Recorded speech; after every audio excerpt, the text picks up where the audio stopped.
electrostatics part number 6. We will just recall what we have seen in part number 5. आपण काय काय बघितलं होतं? Electric potential. आपण इलेक्ट्रिक पोटेन्शियल बघितलं होतं. त्यानंतर पोटेन्शियल डिफरन्स बघितला होता. Electric potential, potential difference, electric potential बघितलं होतं. डेफिनेशन बघितली होती.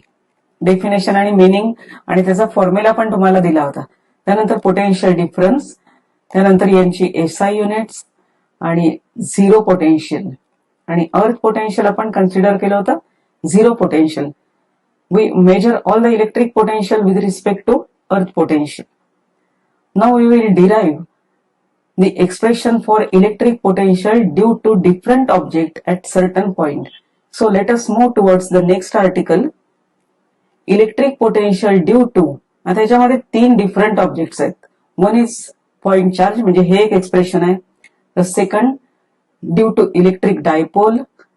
Next one is due to a system of charges. म्हणजे तुम्हाला 3 एक्सप्रेशन्स डिराईव्ह करायला सांगितलेले. 3 एक्सप्रेशनची डेरिव्हेशन्स म्हणजे फॉर्म्युले आपण डिराईव्ह करायचे. त्यातला पहिला जो आहे तो पॉइंट चार्ज. पॉइंट चार्जमुळे एखाद्या पॉइंटला इलेक्ट्रिक पोटेन्शियल किती असणार आहे आणि तुम्हाला हा मी फॉर्म्युला अगोदरच दिलेला आहे. पार्ट 5 मध्ये तुम्हाला हा फॉर्म्युला दिलेला आहे. V is equal to 1/4πε0 Q divided by R. हा फॉर्म्युला आता आपण डिराईव्ह करायचा आहे. आपल्याला फॉर्म्युला समजलेला आहे पण डेरिव्हेशन याचं 3 मार्क्सला विचारलं जातं. So let us move towards this article. Electric potential due to point charge, म्हणजे हे आपण थोडक्यात एक्सप्रेशन काढणार आहे. तर यासाठी डायग्राम कोणती आहे बघा. Point charge plus Q is the point charge.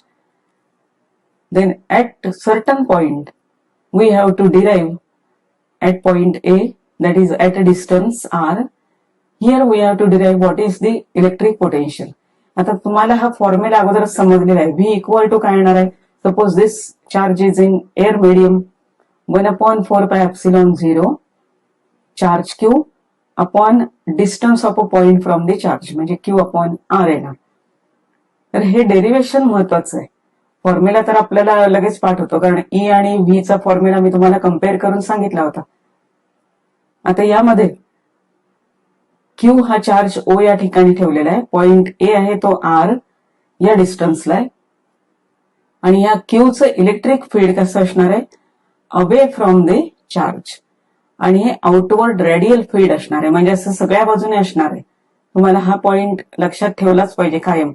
Point charge कसं फील्ड प्रोड्यूस करतो. Radially outward. तर त्यातली एक फक्त लाईन दाखवलेली आहे. So E is the electric intensity or electric field intensity away from the charge. तर या फील्ड इंटेन्सिटीच्या डिरेक्शनला 2 पॉइंट सिलेक्ट केलेले आहे, एम आणि एन, आणि यामधलं डिस्टन्स आहे डीएक्स. आता इलेक्ट्रिक पोटेन्शियलची डेफिनेशन तुम्हाला इथं लक्षात ठेवायला लागेल. कोणती डेफिनेशन आहे. तर एखादा पॉइंट चार्ज पाहिजे आणि त्याचं मॅग्निट्यूड युनिट पाहिजे. युनिट पॉझिटिव्ह चार्ज पाहिजे. तुम्ही एकदा डेफिनेशन चेक करून बघा.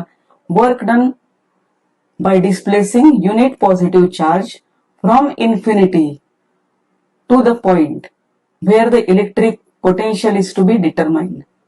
म्हणजे आपल्याला युनिट पॉझिटिव्ह चार्ज हा इन्फिनिटी पासून, म्हणजे भरपूर जास्त डिस्टन्सवरनं हा या पॉइंटला आणला पाहिजे. हा आपला एम आहे. म्हणजे इथं तुम्हाला मॅथमॅटिकल जो फॉर्म्युला आहे इंटिग्रेशनचा तो वापरला पाहिजे. म्हणजे आपण नेहमीच जसं इलेक्ट्रिक पोटेन्शियल एनर्जी काढताना केलं होतं सेम त्याच प्रकारची मेथड आपण इथं वापरणार आहे. पण इथं एक पॉइंट्स दाखवलेले आहेत एम आणि एन, म्हणजे डीएक्स साठी आपण पहिलं सोडवायचंय आणि तोच फॉर्म्युला आपण इंटिग्रेशन मध्ये इन्फिनिटी टू डिस्टन्स आर सोडवायचा आहे. आता याचं एक्सप्लेनेशन काय आहे बघा. Consider a point charge plus q located at point O to find electric potential of charge q at point ए.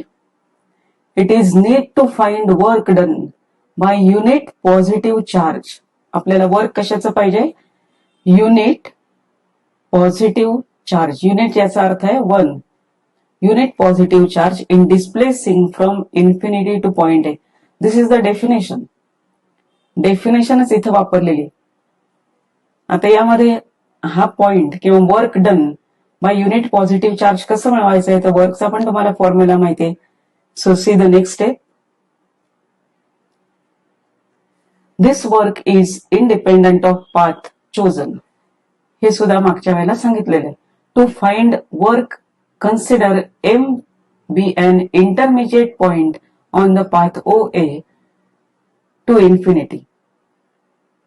म्हणजे ओ ए हा जो पाथ आहे, हा पाथ ओ ए चा पाथ हा इन्फिनिटी म्हणजे भरपूर लांब डिस्टन्स आहे. या पाथवरती आपण पॉइंट सिलेक्ट केलेला आहे एम, इंटरमिजिएट पॉइंट म्हणजे कुठलाही असा मधला एक पॉइंट कन्सिडर केलेला आहे. Let O M is equal to X म्हणजे चार्ज पासून एक्स डिस्टन्सला आहे. Now remember we have to find out work done for unit positive charge. Charge हा युनिट पाहिजे. जसं इलेक्ट्रिक पोटेन्शियल मध्ये युनिट पॉझिटिव्ह चार्ज लागत नव्हता, एनी चार्ज Q0 आपण घेतला होता. So let unit positive charge is at point M.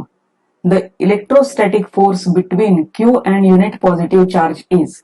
म्हणजे काय करायचंय, युनिट पॉझिटिव्ह चार्ज हा एम पॉइंटला ठेवायचा आहे, एम पॉइंटला, आणि त्यामधला पहिला फोर्स काढून घ्यायचा आहे, कारण फोर्स आणि डिस्प्लेसमेंटचा प्रॉडक्ट मिळणार आहे वर्क.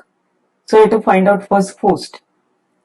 तर फोर्स काढण्यासाठी आता हे लक्षात आलं असेल, आपण पुन्हा इथं डायग्राम कन्सिडर करूया. एम पॉइंटला चार्ज किती ठेवलेला आहे, so here the charge is unit positive charge. म्हणजे व्हॅल्यू काय असणार आहे त्याची, +1. युनिट पॉझिटिव्ह चार्ज हे +1 लिहित नाहीत, युनिट पॉझिटिव्ह चार्ज. आता फोर्सचा फॉर्म्युला, दोन चार्ज मधलं डिस्टन्स किती आहे, क्यू आणि हा 1 आहे, याच्यामधलं डिस्टन्स आहे एक्स. मग फोर्सचा फॉर्म्युला तर तुम्हाला माहिती आहे, 1/4πε0, दोन चार्जेसचा प्रॉडक्ट अपॉन त्यांच्यातलं डिस्टन्सचा स्क्वेअर.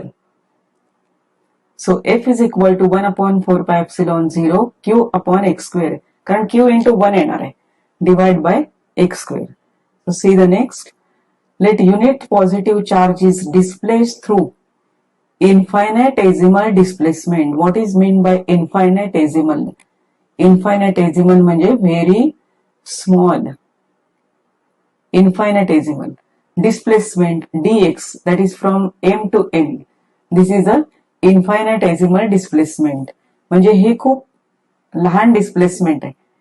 म्हणजे एवढ्या डिस्प्लेसमेंट मध्ये फोर्सची व्हॅल्यू बदलणार नाहीये, कारण जर चार्ज हा आपण डिस्प्लेस करत गेलो तर प्रत्येक ठिकाणी फोर्सची व्हॅल्यू वेगळी येणार आहे. मग वर्क आपण कसं काढतो नेहमी, तर स्मॉल व्हॅल्यूला कन्सिडर करतो वर्क, म्हणजे वर्क फाइंड आउट करतो आणि नंतर मग लार्ज डिस्प्लेसमेंटला. So M to N is very small displacement. Then work done is given by dw is equal to -f dx. -f dx हा डायरेक्ट फॉर्म्युला लिहिलेला आहे, कारण तुम्हाला पूर्वी फॉर्म्युले हे झालेले आहेत, पुन्हा रिवाइज करा. dw is equal to formula काय, f डॉट dx. हे लिहायचं नाहीये तुम्हाला, ही नोट लिहायची नाहीये. सो f आणि dx प्रॉडक्ट आहे, dot product f dx cos theta. f ची डिरेक्शन आणि dx ची डिरेक्शन दोघांच्या अपोजिट आहेत, म्हणजे अँटी पॅरलल. थीटाची व्हॅल्यू किती असणार आहे, 180 डिग्री, आणि कॉस 180 म्हणजे -1. So -f dx. The same is written in this equation number 2. The total work done in displacing unit positive charge from distance infinity to r. आता आपण काय केलेलं आहे, टोटल वर्क डन काढायचंय आपल्याला. आपल्याला m आणि n मधली डिस्प्लेसमेंट नको आहे, आपल्याला कसं डिस्प्लेस केला पाहिजे, इन्फिनिटी टू r. म्हणजे याचे इंटिग्रेशन आपण घेणार आहे. w is equal to infinity to r -f dx. आणि अशाच प्रकारचं ह्या आपण पोटेन्शियल एनर्जी मध्ये पण सोडवलेलं आहे. सेम त्या प्रकारचाच फॉर्म्युला आहे, फक्त इथं f चं इक्वेशन आहे हे क्यू मध्ये आहे, तिथं क्यू कॅपिटल क्यू घेतला होता आणि Q0 घेतला होता, एवढा डिफरन्स आहे. So upon X square, x distance आहे म्हणून एक्स स्क्वेअर घेतलंय. सो 1/4πε0 मायनस साइन क्यू हे कॉन्स्टंट आहेत, इंटिग्रेशनच्या बाहेर घेतलेले आहेत. इंटिग्रेशन सोडवायचंय तुम्हाला, 1/x² dx infinity to r. So this is -1/x. तुम्ही त्या डेरिव्हेशन मध्ये बघू शकता -1/r आलं होतं, कारण हा 1/r² घेतला होता. So infinity to r. These are the limits. Minus minus हे प्लस होणार आहे.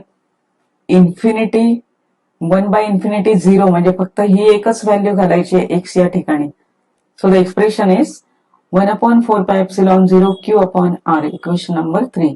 1/∞ काय झालेलं आहे? 0. This work done is electrostatic potential of charge q at a distance r in air medium. हा फॉर्म्युला आपण ऑलरेडी बघितलेला आहे वर्क डनचा, म्हणजेच पोटेन्शियलचा तोच फॉर्म्युला आहे. So v is equal to 1/4πε0 q/r. हे फायनल एक्सप्रेशन झालं.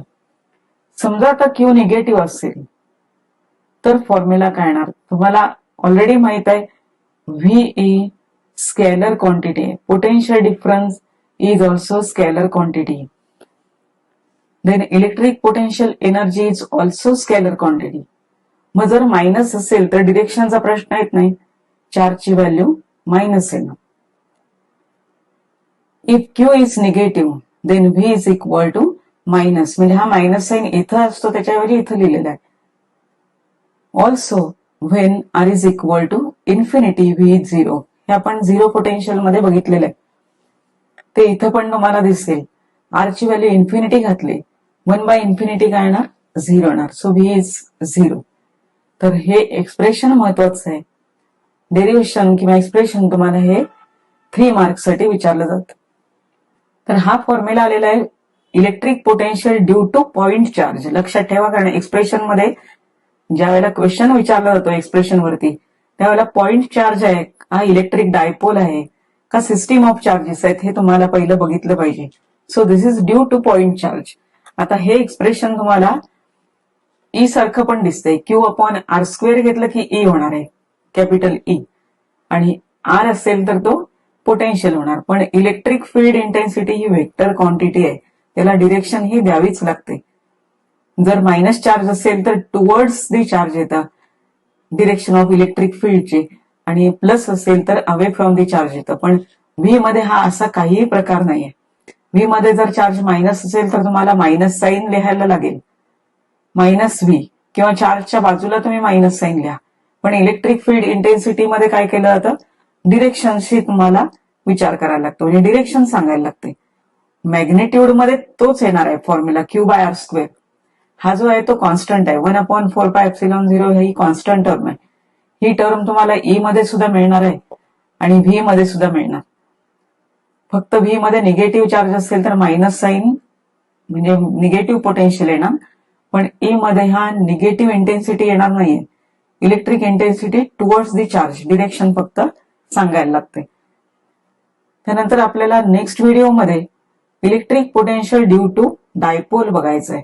आता डायपोल म्हणजे काय आहे? इलेक्ट्रिक डायपोल हे तुम्हाला 11वीला व्हिडिओज मध्ये दिलेलं आहे. तर तुम्ही पहिलं डायपोल म्हणजे काय ते बघून ठेवा, आणि डायरेक्ट आपण डेरिव्हेशन चालू करणार आहे by considering dipole, electric dipole. याच्यामुळे पॉइंटला किती पोटेन्शियल येतं. So will see that in next video.